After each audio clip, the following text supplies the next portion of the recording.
Yep, it's Anthony Vera, and I'm here with Rico, one half of the Grammy-nominated duo Los Rakas. How you feeling, bro? Man, I'm feeling great, brother. Tú sabes, trasnochado. We had a long night, and we here now. We here.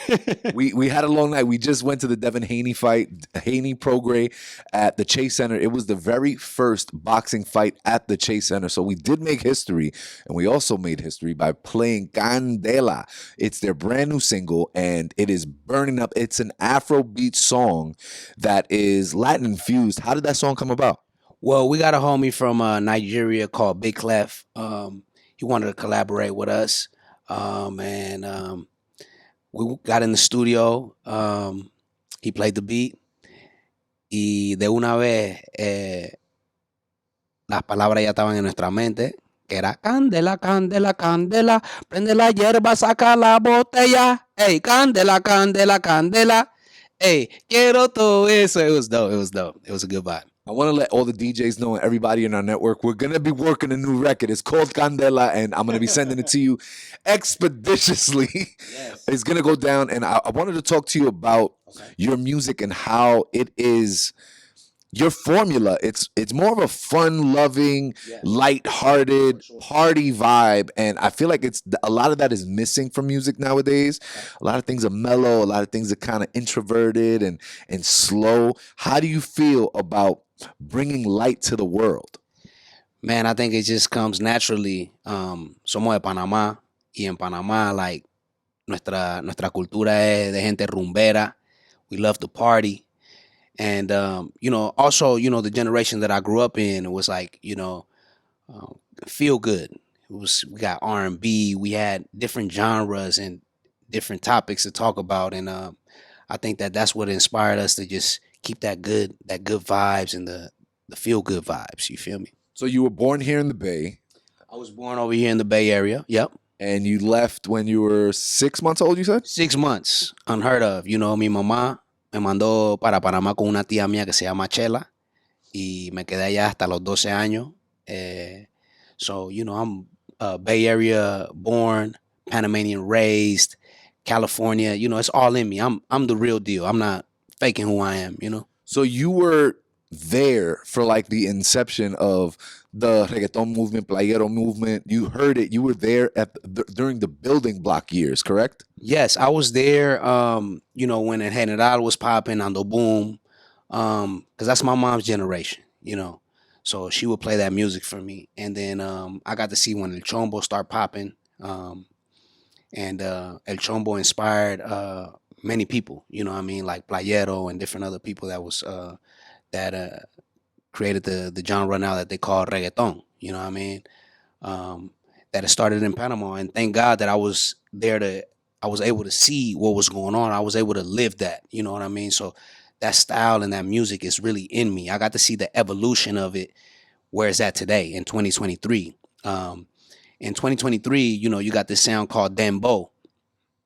And I like to educate the people and let them know, like, we were doing that in 1991, 92, 93, 94 con El Chombo, Andy Baney, Pucho. If it wasn't for Nando Boom, one of the pioneers of reggae en español and dancehall, no existiera el género hoy en día que se llama reggaeton. A lot of people give the credit to El General, but in reality, it's Nando Boom. You know what I mean? He was the one with those drum patterns that everybody fell in love with that they call reggaeton today. Now you're talking about the foundation of dembow music, reggaeton music, and I find it very interesting that now in 2023, the producer of a lot of I forgot the exact rhythm, but I think it was Steely Rhythm. He produced this rhythm back in maybe the 80s, the early 90s, and it was widely adopted by the reggaeton producers. What do you think about the lawsuit that he has put forth what do you think about the lawsuit that he is putting through the courts right now? He's pretty much suing the genre of reggaeton. Yo, that's a tough one, but honestly, as an artist, that I feel like if you create something, then you should get compensated for it. This is a business, you know. We can't look at it with emotions because everybody else that's making money off of it and capitalizing off of it, um, they're doing their thing. And but if you created it, you should be compensated for it. I feel like we're living in a time where a lot of artists don't want to give the flowers to the people that started it, the pioneers. Um, for me, it's shameful to see people that I grew up listening to, and not saying that it's shameful on for them. It's shameful for us, the listeners, the peers, not giving them their light that they deserve, because the same way that we're feeding our family off of something that they started, they should be able to feed their family off of something that they started. And I feel like sometimes we get blinded by the lights and everything that's going on around us, that we forget to do that. Just that small gesture to be like, yo, I was inspired off of this.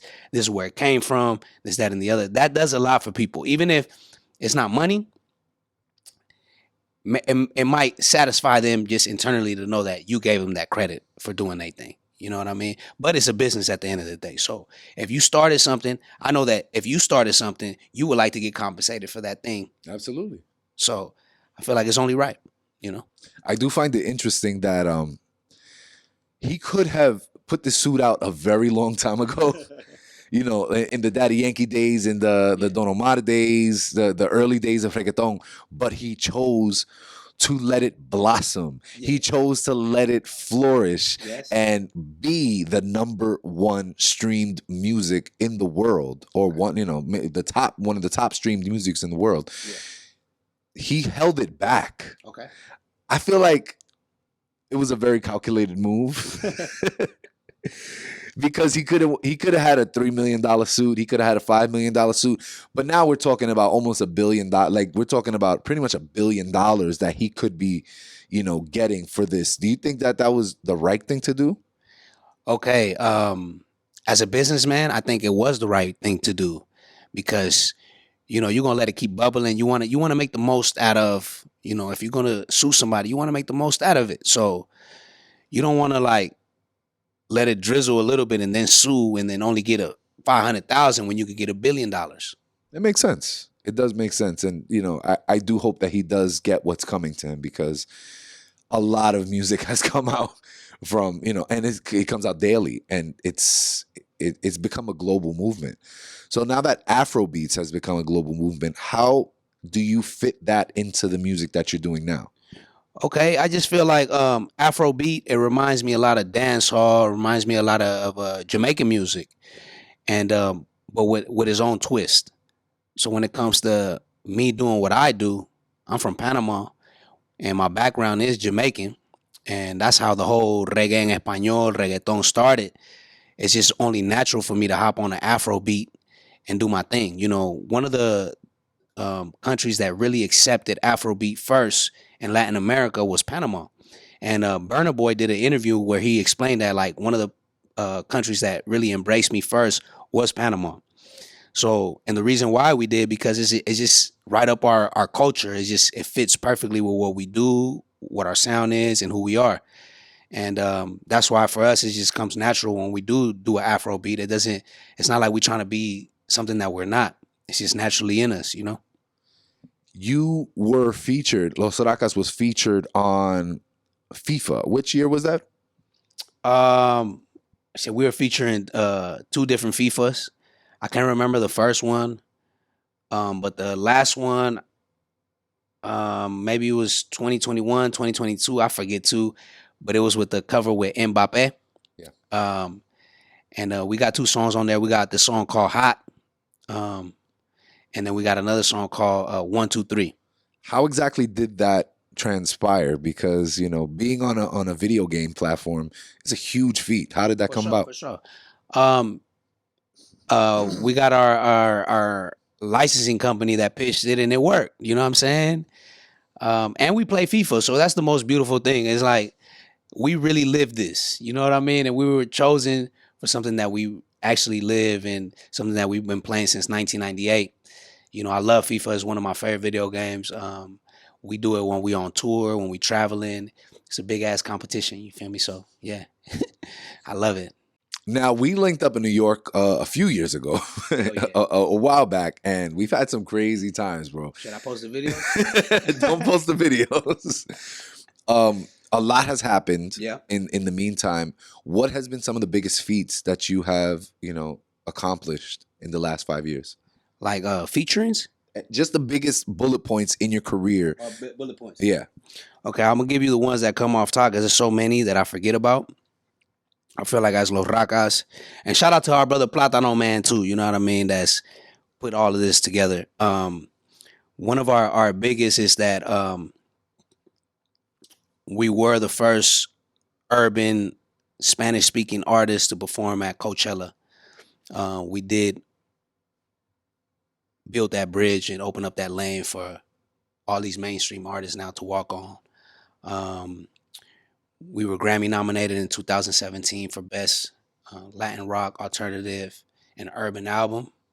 Then the year after that was Bad Bunny, J Bal, all the big names, right? I feel like as Los Rakas, we've been paving the way for a long time. And after us, then all the mainstream artists get the recognition for something that we built off of, being from the ghetto, being part of the culture and creating the wave. You know what I mean? And a lot of people, when you create the wave, even it happened in hip hop in the early '80s in the Bronx. A lot of the people that started hip hop don't get the recognition, and it is what it is. We still building. I feel like we only getting better. We had our logo with a signature shoe with Puma. You know what I'm saying? Independently. We were ambassadors of Hennessy for 2 years. We traveled to France, got to see the whole Richard Hennessy, how it was built, learned the whole history about that, which was dope because we've applied it to our business and what we doing. You got to protect everything that you're doing. And shit, I just feel really proud because we started our musical career over here in California, in the Bay Area, and to get the recognition, being the first Spanish urban Latino artist to come out of here and really do it the way that we've been doing it, inspiring the world. It's taboo, it's weird, because usually artists like us come from the East Coast, New York, Miami, Florida, all on that coast. And for us to be over here and be the only ones doing it, and it's a big deal. I think people haven't caught on just yet, but they're going to catch on. You feel me? They're going to catch on eventually. You know what I mean? The artists know what time it is, though. Like all the artists, we know what time it is because y'all done told us how y'all feel about us, from J Balvin and the list goes on. We done been in the same, perform with these guys, been in the studio with these guys, and we know how they feel about us, but the world don't know about that. Our peers know what time it is, but it's just a matter of time before the world catch up to what we've been doing for a long time. So the other half of Los Rakas, Raka Dun, he is. How did you guys kind of link up to begin with? Okay, so Dun nacido en Panamá, Curundú, Veranillo. Él todavía no había llegado al norte, entonces cuando él vino para los Estados Unidos, él vino para Oakland. So when he came to Oakland, we was already out here.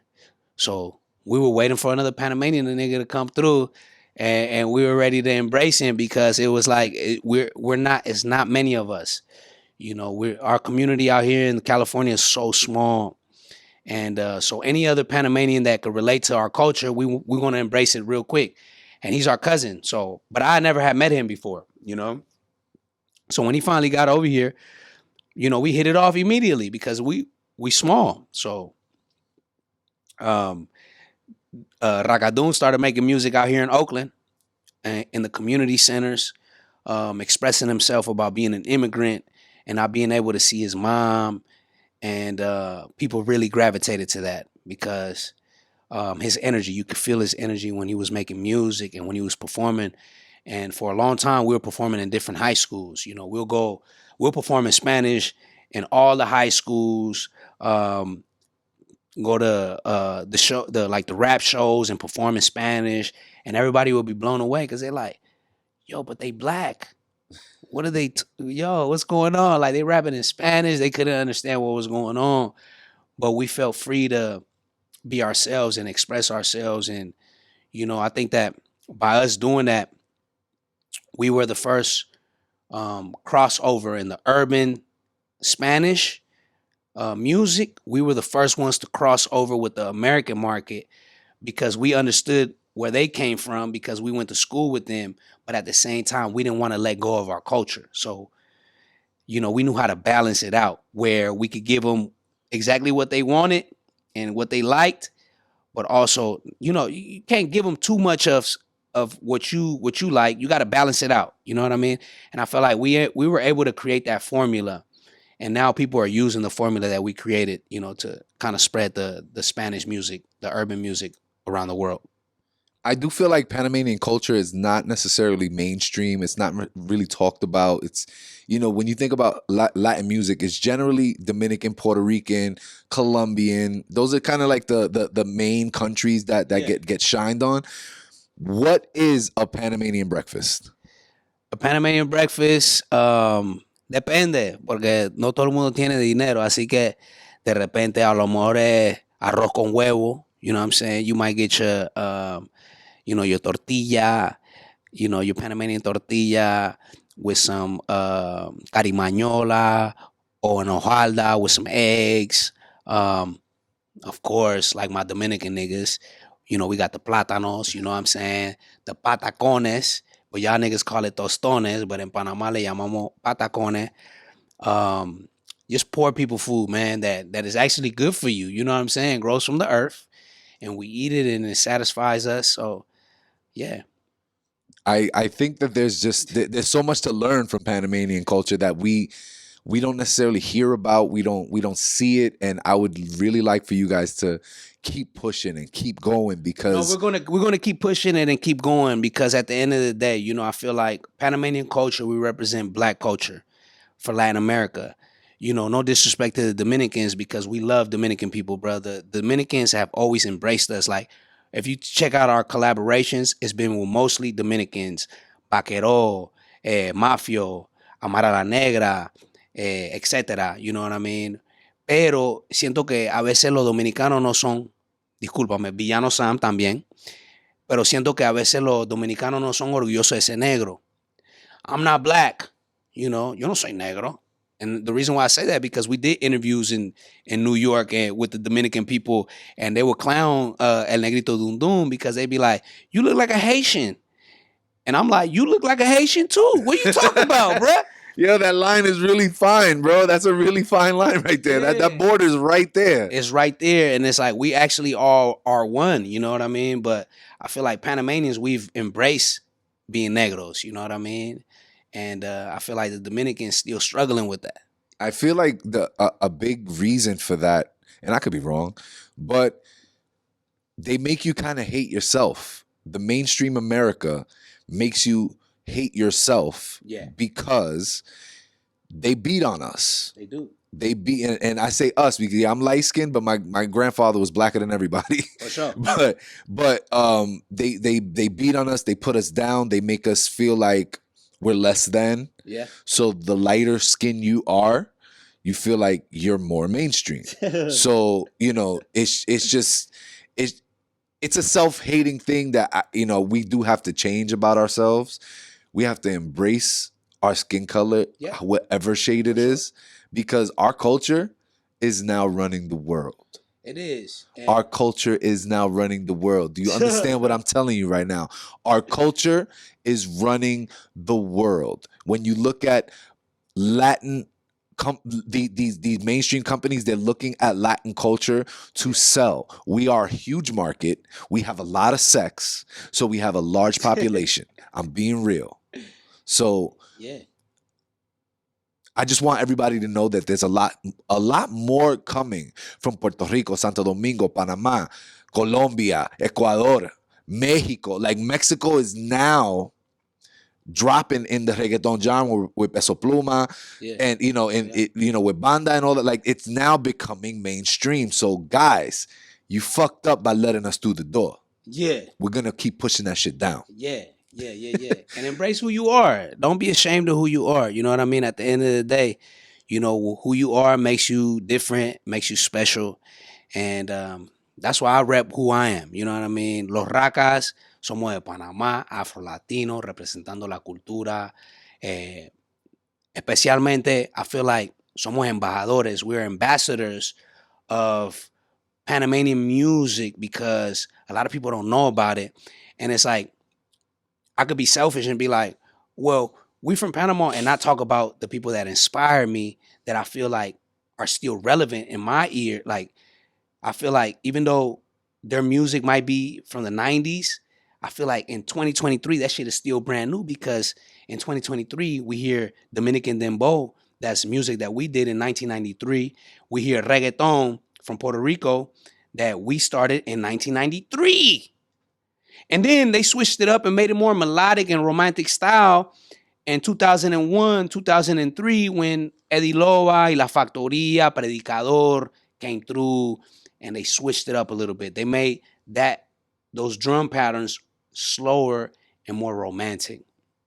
So we have a lot to do with what's going on in the world today. You know, from Jamaica, I look at it, if it wasn't for Jamaica, a lot of things wouldn't have happened. But then Jamaica and Panama is the reason why the world is winning right now. And we can never forget about the pioneers. You feel me? We always got to shine the light on those. You feel me? And shout out to DR. You feel me? Because I feel like the Dominican Republic has always given us our flowers. As far as me being a Panamanian artist, most of my collaborations come from people from DR. You know what I mean? And I love everybody from all over the world. Like I said, my son is Puerto Rican. You feel me? So I know what time it is with Puerto Rico. I don't have nothing against them. But it's just I feel like there's a separation between Puerto Rico, Panama. You know what I mean? Let's bridge that gap, man. Let's bridge the gap. Let's have a sit down and let's talk about it. You know what I mean? I feel like maybe that's what we're missing. Communication. Because a lot of people don't like to communicate. Everybody got egos, you know. But at the same time, we got to keep it real and we got to let the world know where this shit come from. And we got to collaborate. Why not? You feel me? If you say that your favorite artist is Nando Boom, El Rookie, El General, y todos estos artistas, why is there not more collaborations with these kind of artists? You know what I mean? Well, we have a long road to pave. We have a lot more work to do. We have a lot more work to do. So it's all good. You know what I mean? The reason why Los Rakas is here because we want to make sure that the world don't forget about the Panamanian people who started this shit. It's Anthony Vera. I'm here with Rico, one half of the Panamanian Grammy-nominated group Los Rakas. Love your brown skin, all right?